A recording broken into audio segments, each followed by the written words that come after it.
Oi, tudo bem com vocês? Esse vídeo é da semana 10, em que farei a revisão do conteúdo da semana passada. Então, faça as atividades, tirem suas dúvidas, me procure, que eu estou à disposição de vocês. Esse conteúdo é da potência de base 10. Aguardo vocês. Na primeira questão, eu peço que vocês utilizem potência de base 10. Lembrando que potência de base 10, na base, é preciso ter o número 10. Então, vocês vão colocar o número 10 e contar os zeros. Então, letra A, 100. 100 tem 2 zeros. Então, você vai colocar o número 10 e no expoente 2. E assim vocês vão seguir até a letra D. A letra E, ela é um pouquinho diferente, mas bem simples. Basta você multiplicar o 6 vezes 10. Vocês não vão colocar só o número 10, tem que colocar o 6 vezes 10 e vai contar a quantidade de zeros. A quantidade de zeros que tiver, vocês vão colocar no expoente. A próxima questão, calcule mentalmente o resultado da potência. Lembrando que a potência de 10, nós não precisamos fazer contas. Basta usar a técnica que eu falei no vídeo anterior. 10 elevado a 3. 1 e 3 zeros. Somente. E assim vocês irão fazer até a letra F. A terceira questão de matemática. Copie os itens e coloque o símbolo de menor ou maior. O símbolo de menor ou maior, vocês vão usar uma regrinha simples. Quando a abertura, tá vendo essa boquinha que eu tô mostrando no exemplo? Quando a abertura estiver voltada para o número, a gente lê maior. Quando for a pontinha, você vai ler menor. Então, antes disso, você precisa transformar as potências em um número e vai verificar se ele vai ficar maior ou menor. Por exemplo, letra A, 10 elevado a 3 é 1000.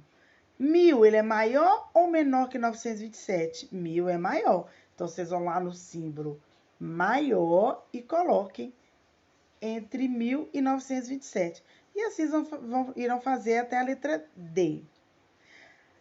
A quarta questão de matemática, eu pedi para vocês ligarem as fichas. É só fazer aquela ligação.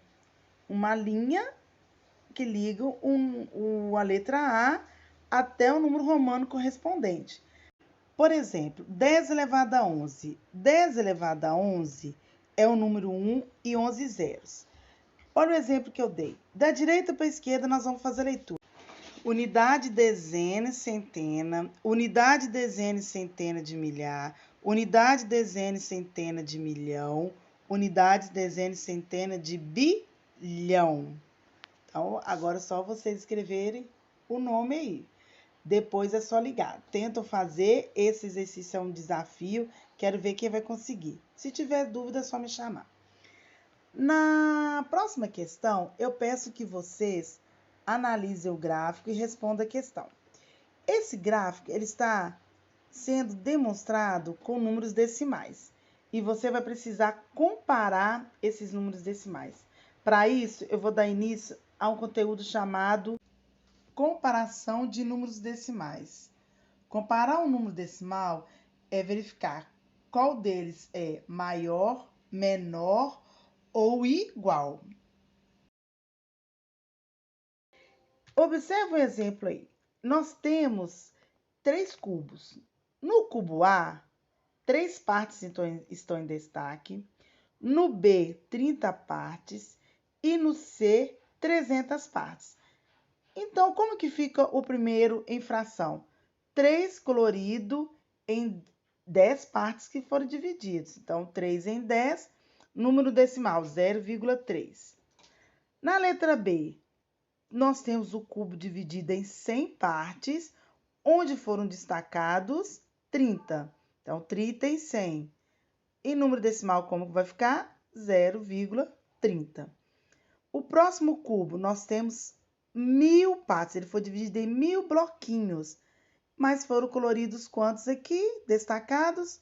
300 em 1000. Mas se observarmos bem, A parte colorida de cada cubo representa a mesma parte do todo.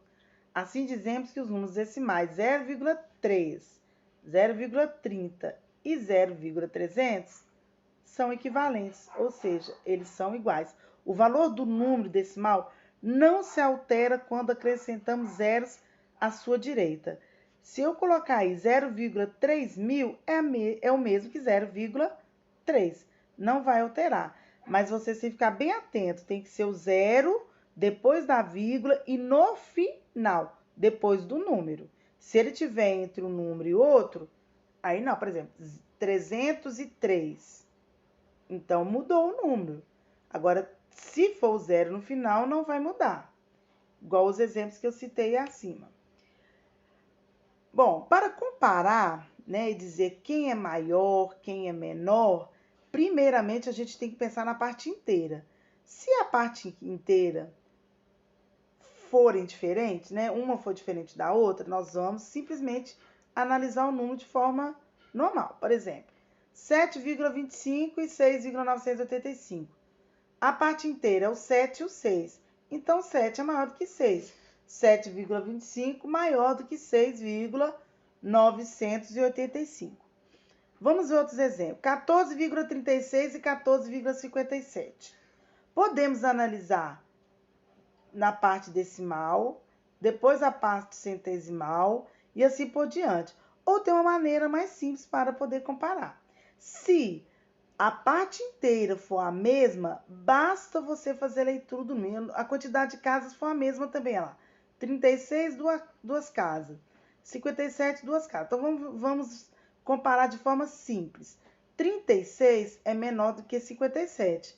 Então, 14,36 é menor do que 14,57. Isso porque a parte inteira são o quê? Iguais. Muita atenção. Para comparar o número decimal, você tem que ficar atento na parte inteira e também na parte decimal. Vamos ao outro exemplo. 9,158 e 9,126. Observe que a parte inteira também desse aqui é a mesma, que é o 9. Então, vamos analisar a parte decimal. 3 casas, 3 casas. 158, 126. 158 é maior do que 126. Então, 9,158 é maior do que 9,126. O próximo, 23,456 e 23,457. Observe que a parte inteira ela é a mesma. Então, vamos comparar a parte decimal. 3 casas, 3 casas. 457, 6, 457. 456 é menor. Então, 23,456 é menor do que 23,457. Novamente, vou falar do símbolo menor. Quando a pontinha estiver voltada para o número, você vai ler menor. Quando a abertura estiver voltada para o número, você vai ler maior. Agora vocês vão responder a última questão de matemática. Se tiver alguma dúvida, estou aguardando vocês. Um forte abraço, até o próximo vídeo com outro conteúdo. Ah, esqueci. Esse exercício eu vou deixar para vocês resolverem. Quero ver quem vai conseguir. Associe os números que têm o mesmo valor. Para isso, escreva a letra e o símbolo romano correspondente. Tá? É um desafio, vamos ver quem consegue e me envia. Agora sim, acabou o vídeo. Até o próximo!